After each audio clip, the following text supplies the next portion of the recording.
A elite quer dizer o melhor de cada grupo, é isso que quer dizer elite. Fábio Cuba, que é o homem que cuida dos esportes aqui, sabe que existe a elite do futebol, a elite dos treinadores. Claro, sem dúvida. A elite do futebol, o moleque pode estar na elite do futebol sem ter origem na elite. Aliás, quase nunca tem. Né? A elite do futebol são os melhores do futebol, a elite dos treinadores, a elite do jornalismo, os melhores do jornalismo, a elite sindical, os sindicatos mais poderosos. Né? E assim pode existir uma elite empresarial. Agora sim, agora eu vou tomar elite no sentido que o Lula tomava lá, os ricos. A elite da nossa elite é muito fraca, em regra. Quando a elite da elite é muito fraca, o país tende a se atrapalhar. Se vocês querem um exemplo, claro, a economia brasileira é muito menor do que a americana, tal, mas pega o número de milionários e bilionários americanos que morrem e deixam dinheiro para museus, por exemplo, para universidades. Existe uma elite da elite, que pensa no país, que está focado. A nossa elite da elite é muito pequena.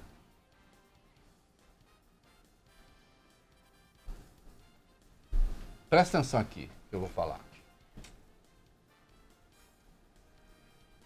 Os nossos liberais, falsos liberais, hoje até eu gravei um programa com o Rafinha Bastos, passamos um pouco por isso.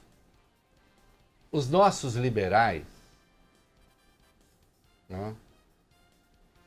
não são liberais coisa nenhuma, muitas vezes. A maioria das vezes é tudo mentira. Os nossos liberais acham que o Estado no Brasil é muito grande e que pobre adora Estado. Mas ninguém gosta tanto do Estado brasileiro como os ricos. E depende dele. E por isso é tão Estado dependente, e por isso é tão puxa-saco do governo.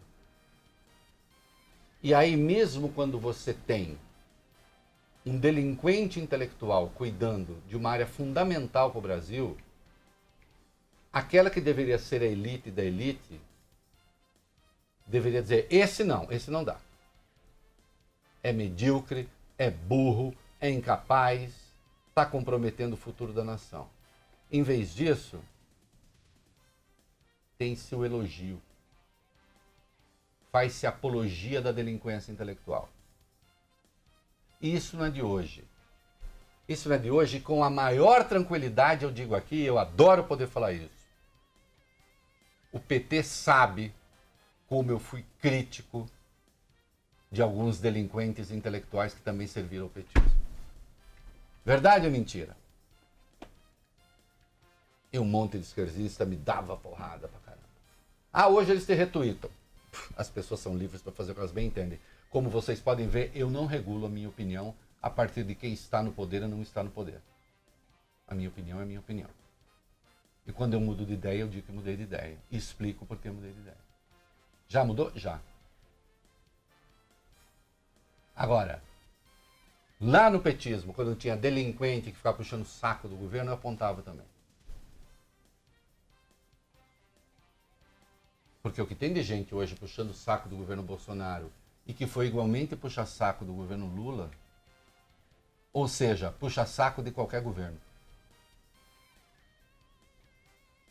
E depois, seu Fábio Cuba, é contra Estado para pobre, mas adora Estado para rico.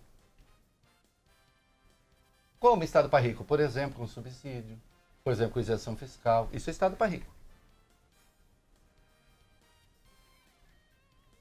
Mas acha que pobre é muito pidão. Mas não pode ver um vagabundo intelectual no poder que vai lá puxar o saco. Isto é uma introdução. Eu fiz o comentário antes da notícia. Muitas vezes eu faço isso. Quem vai ler a notícia 12? Vamos lá, Reinaldo, sou eu. Só deixa eu achar aqui que o negócio tá Isso. longe ainda. Se tiver uns 10 segundos para comentar, fica à vontade. É muito Não, bem. aqui, achei, Enquanto o Fábio Cuba... Vamos falar do seu ministro favorito, Reinaldo. Vamos lá. Abraham Weintraub. Uma coluna da Folha de São Paulo afirma que o nome do ministro da Educação é bem visto por alguns empresários influentes no governo. O jornal diz ter conversado com alguns sob anonimato e a avaliação dessas pessoas é que ele é um bom quadro, apesar do insucesso do Enem e dos erros de ortografia, vários, aliás, né? Para esses empresários vai entrar... não, é o problema, desculpa, eu não posso deixar de falar. O problema é que esses empresários também, se fossem escrever, espancariam a língua de uma maneira nada solene. E aí até alguém poderia dizer, meu negócio não é língua portuguesa, meu negócio é produzir parafuso. Ok. Meu negócio não é língua portuguesa, meu negócio é vender cafonice. Tá bom. Eu ganho dinheiro sendo cafona. Ok. Sendo bocumoco. Bocó. Tá bom. Só que ele é ministro da Educação.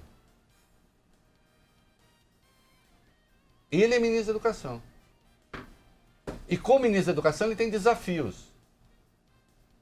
Ele tem um desafio. A Universidade Brasileira Federal é um desafio para ele.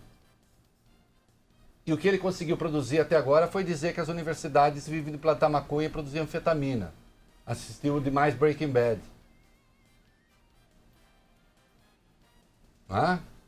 Ele tem o Enem. Olha a tragédia que foi. O Enem sob a gestão dele. Tem o processo de alfabetização. Resolveu colocar lá um bando de esquisito que ninguém conhece, falando coisas que ninguém entende. E aí vem falar que é um bom quadro do quê? Exatamente. Há um consenso de todos os economistas e todas as correntes que a educação é o fundamento para que se saia do atraso histórico. Não é? Olha a Coreia ganhando 4 Oscars com aquele filme chato. Já vou falar por que eu estou falando isso. Filme bem mais ou menos. Pega a Coreia há 30 anos. Mas aí vem, como que é, o Bolsonaro e o Alexandre Garcia, vamos trocar os povos, né? Não é isso que eles propuseram? Traz japonês para, no caso com o Japão, traz japonês para cá, não, mas faria o mesmo com a Coreia, traz coreano para cá e manda... Não, vamos dar educação que preste, como se deu no Japão, como se deu na Coreia. Nós vamos dar educação que preste com quem? Com Abraham Weintraub?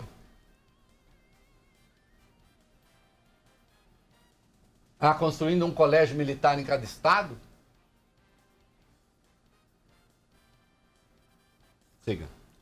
Para esses empresários, Reinaldo, os que acham Weintraub um bom quadro, o ministro é considerado um perfil de pulso firme para promover a reforma ideológica necessária na educação. Reforma ideológica necessária? Quem são esses empresários? É uma pena que seja off. Quem são? Cuidado, hein? Se tiver carpete verde em casa, vai comer. Dá lá um surto, começa a comer o carpete verde, pensa que é grama. Né? Siga. Questionados sobre a falta de capacidade do ministro para o cargo, um dos entrevistados disse que isso não importava tanto. Então. Ele relativizou o papel do MEC, justificando que os sistemas estaduais e municipais ajudam nas funções prioritárias do setor. Seja lá o que isso queira dizer. Acho que ele quer dizer o seguinte, não, deixa, não tem importância não, porque os secretários estaduais cuidam. Né? Tem mais escola municipal e estadual, né, do que federal. Então pronto, então deixa lá, deixa mesmo que ele estrague. Como se ele não tivesse um papel, deveria ter um papel importante para coordenar isso, para fazer com que aumente a qualidade do ensino no Brasil, mesmo sendo estadual, numa articulação com os secretários de educação. Eu não sei quem são os empresários, mas na hora de pegar subsídio, vocês também gostam, né? Hein? É porque vocês são amigos de todos os governos. Não é assim? Se tem governo, vocês são a favor. Vocês ajoelhavam os pés do Lula. Né? E a rigor se ajoelha aos pés de qualquer um. Ah, você acha que tem que hora se ajoelhar, hora não? Eu acho que não tem nunca de se ajoelhar. Tem que ter uma relação vertical com essas pessoas. Com a coluna ereta.